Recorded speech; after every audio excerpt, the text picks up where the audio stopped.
toutes et à tous. Aujourd'hui, nous allons parler efficacité panneaux solaires photovoltaïques domestiques. Alors, ce que vous voyez en face de moi, c'est l'installation que nous avons chez nous, qui est une installation qui a été mise en place il y a quelques années déjà, je reviendrai là-dessus, où vous voyez 3, 6, 9, 12, 15, 16 panneaux photovoltaïques qui sont capables de délivrer 3 kWh crête. Ça aussi, je vous l'expliquerai plus tard. Donc voilà la partie essentielle de l'installation, les panneaux photovoltaïques.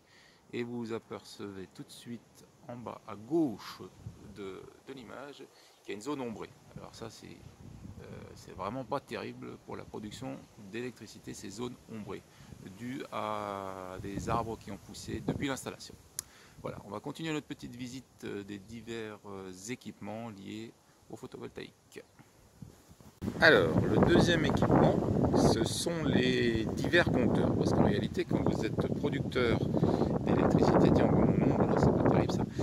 Quand vous êtes producteur d'électricité, vous avez plusieurs compteurs. Vous avez le compteur principal, le compteur de consommation d'électricité, de tout ce que vous allez effectivement absorber en énergie sur le réseau EDF, et vous avez d'autres compteurs qui sont positionnés ici. Alors pour nous, tout est à l'extérieur, hein.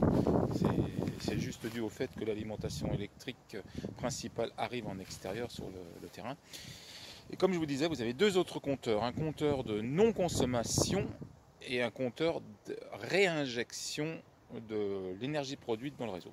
Parce que le type de contrat que j'ai est un contrat de réinjection totale de l'énergie produite. Je ne consomme rien en autoconsommation. Ça aussi, je vais vous expliquer ça dans la deuxième partie de cette vidéo.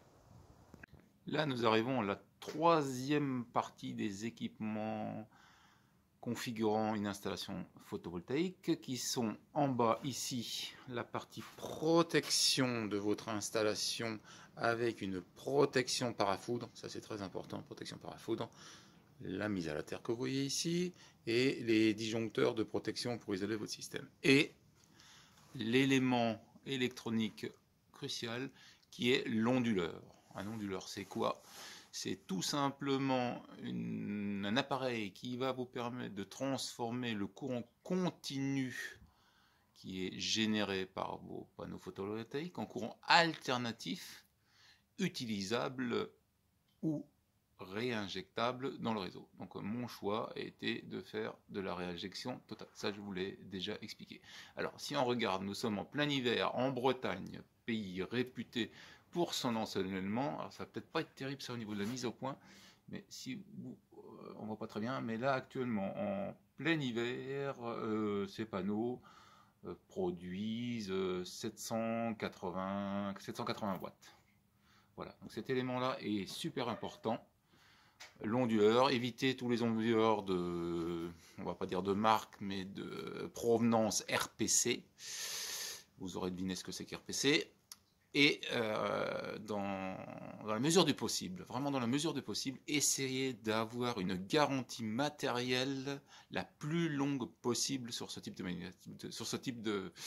d'équipement. Parce que ça, c'est de l'électronique de puissance. Autant les panneaux que je vous ai montrés tout au début ne craignent pas, vraiment pas grand chose, ils nécessitent juste un nettoyage, autant l'électronique de puissance reste toujours un peu sensible. Voilà, nous allons passer maintenant à la partie tableau, que je vais vous présenter dans 30 secondes.